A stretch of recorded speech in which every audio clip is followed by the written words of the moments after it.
Hey guys, Andy from the Eastwood Company, product manager of welding and metal fab. Today we're going to go over the spool gun, how to use it, tips and tricks, how to set it up, and just to go over some things that you might actually have issues with down the road. Today we're going to be using the MIG 175, which comes with the spool gun right out of the box, but all of our MIG welders are spool gun compatible. Let's get started. Setting up your machine is the first step. Begin by detaching your MIG torch from the machine and installing the spool gun. To do this, open the side door of your machine. Loosen the torch tensioner on the side of the drive roller and remove the torch lead. You will also have to remove the gun trigger connector on the front of the machine. To install it, insert the brass body of the spool gun into the front of the machine and tighten the torch tensioner. You can now insert the gun trigger connection on the front of the machine.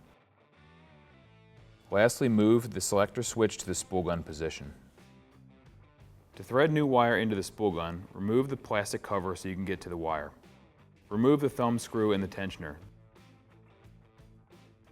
Then place the new wire spool on the spindle. Replace the spring tensioner and thumb screw, then tighten until the spool gun is under light tension.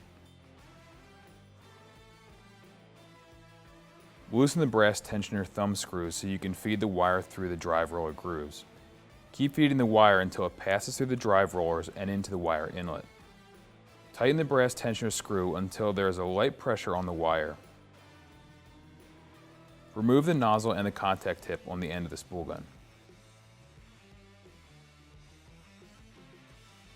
Turn the machine on and pull the trigger. This will feed the wire the rest of the way through the gun. Finally, replace the contact tip and the nozzle, then the spool gun is ready to weld. Make sure you have a dedicated stainless steel wire brush, an IR thermometer, low VOC pre-painting prep or acetone, a pair of MIG pliers, and a propane torch for preheating. Cleaning the metal is the most important step when it comes to welding aluminum. You can use a dedicated stainless steel brush to clean the metal or an angle grinder with a dedicated flap disc to speed up the process. Wipe the workpiece with a low VOC pre-painting prep and a clean rag before you weld. Getting a good ground connection is key to good welds. Whenever possible, ground directly to the workpiece that you're welding. Material temperature is extremely important when setting up your machine's wire speed and voltage with aluminum. A single pass can change the temperature of the material so much that the metal needs to be cooled, or the settings need to be drastically changed in order to perform another uniform weld. The same goes for setting the material to a proper temperature before welding. Preheating the workpiece to a uniform temperature will go a long way when welding aluminum.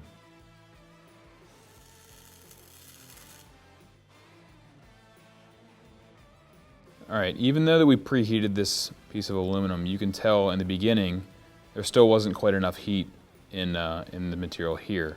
As we went going about maybe 2 inches in, the whole piece started to heat up. You can see nice, good penetrating welds here. Same all the way to the end. Once you get to the very end, it tends to wash out. So what you're going to end up doing is stopping at the end and then pulling back to be able to fill the weld out. As we said before, even with preheat, which we only did to roughly 120 degrees Fahrenheit, it still wasn't quite enough to get started. But at the end, it tends to wash out. So you can tell how the material temperature changes drastically from one side to the other, something you wouldn't see in steel. Wire speed can also change the amount of heat going into the weld. The higher the wire speed, the more material carrying current can go into the piece. Wire speed and voltage are extremely important when welding aluminum with a spool gun. The smallest adjustment can make a huge difference.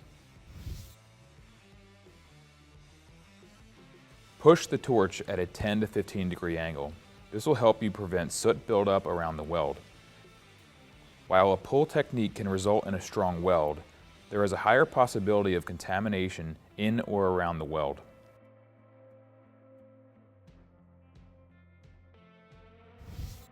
When MIG welding, a good rule of thumb is to use roughly a 1/4 inch of wire stickout.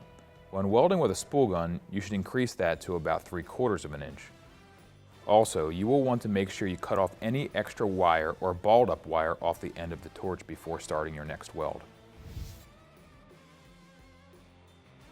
When welding aluminum with the TIG process, Too much gas flow can cause an erratic arc.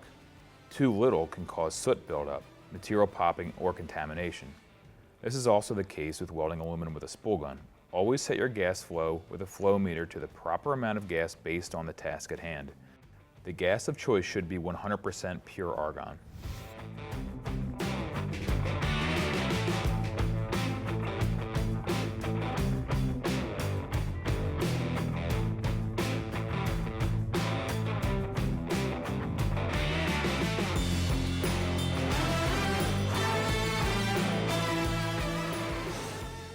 One quick tip when you're in the midst of welding, you might have it sputter, you might have it stop.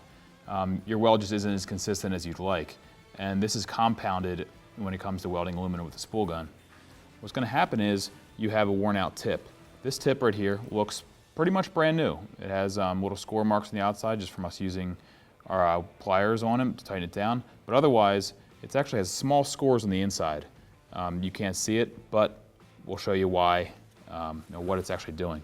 When we put this on the end of our wire, it actually stops dead. So you try to push this down, and what it's going to do, it actually is bending our wire here. It has resistance. As soon as that happens, discard it, cut your wire, put a brand new tip on, and get back to welding.